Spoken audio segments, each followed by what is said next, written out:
My name's Louis Essig. I'm an alcoholic. I have 3 years and 5 months sober today, so that's great.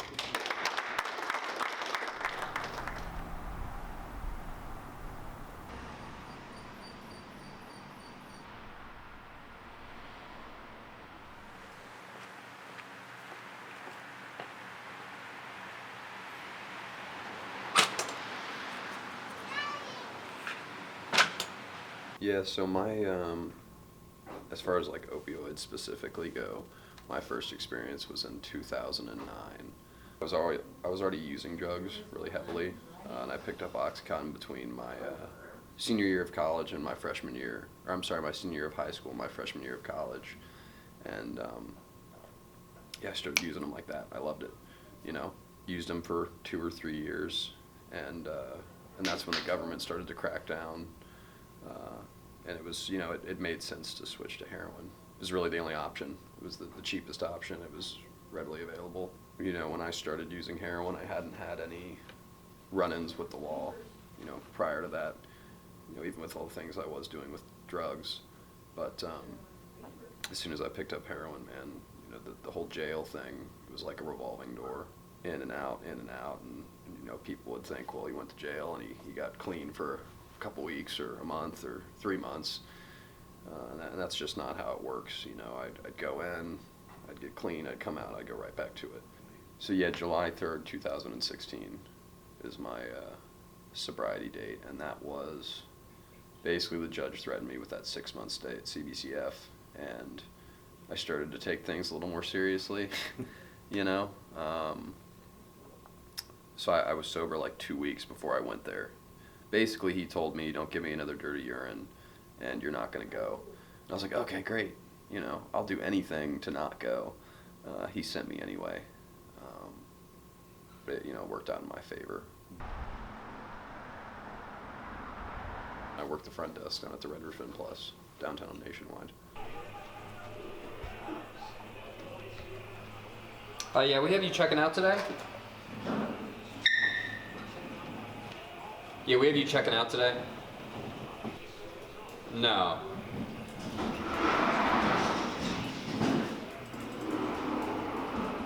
Yeah, I gotta have you come down to the front desk to do that. So, yeah, just come on down here, bring your ID and your credit card. Yeah, you booked on Expedia, so I can't extend with that card. Yeah, 5:20 is a late checkout. Well, Roland just said 5:20 is a stay. If they're staying or they're late checkout, because they already said at 1 o'clock. There's stuff still in there. Okay, what room are you talking about here? 5:20, is that it? 5:20, 5:22, 5:24. Okay, 5:24 should be gone. No, they're still in the room.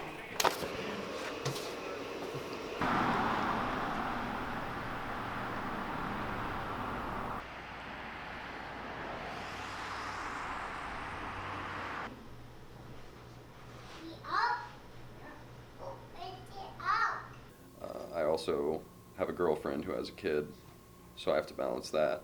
I am read it. You want to read it? Yeah. Okay. I read. Go. What's that say? Enter. What's that? Enter. I know Ohio State has the collegiate recovery community.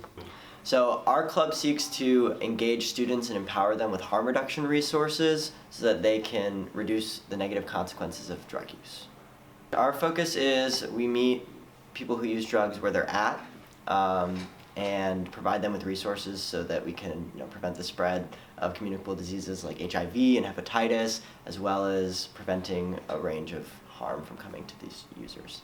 Fentanyl is increasing in prevalence, and you can look at FBI reports and police reports that fentanyl confiscations are on the rise, and they're making their way into drugs like cocaine and potentially even marijuana. A very, very small amount of fentanyl can kill you. The most common drug use among students is likely happening off campus. Obviously, drug use happens among college students. Like, everyone kind of knows about it, that it's happening. So we're not necessarily telling people to stop using the drugs that they're using. We're just empowering them with resources so that they can use as safe as possible and save lives. And you had some of the highest prescribers and overprescribing of opioid painkillers in places in the Midwest, like Ohio, Midwest. You had pill banks and pill farms that, bunches of drugs would be sent to one place and just distributed to incredibly small populations. So you had people just more likely to be exposed to them in places like the Midwest. There's also evidence out there that things like economic anxiety, stuff like that, the fact that industrializations and industrial activities kind of gone down, stuff like that, economic activity can also lead to addictive behaviors. There's a lot of factors that make Ohio, West Virginia, and a lot of other places in the Midwest more vulnerable to opioid abuse. Yeah, so as far as like community outreach goes, the first thing that I got involved with was going back to CBCF, and I popped in there one day just to like say hi to staff and be like, hey guys, like I'm doing good, like good to see you, thank you. And I filled out volunteer paperwork.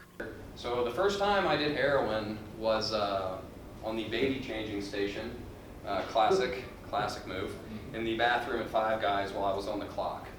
And I mean, if that does not give you an idea of the complete and total disregard that I had for my life, then I don't think anything does. Like, I woke up and it was raining, and I was getting soaked, and I pulled the sleeping bag over my head, and I was just kind of like, dude, what have you done?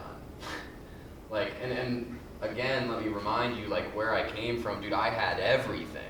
I had everything, dude. God didn't, like, talk to me. There wasn't, like, clouds didn't part, God didn't come out and talk to me. That's not how it happened for me. But it was like, there's Louis A., who would lie, cheat, steal, do anything that he possibly can to take from you, right? And that's who I was. And then there's Louis B., who I am today, where it's like, I'll nearly go out of my way to try and help you, and I don't really know why, but like I'll inconvenience myself to help you sometimes. A day in the life, it's not very glorious. I don't think it's much different than any other normal person, except I work 2 jobs, and you gotta do what you gotta do.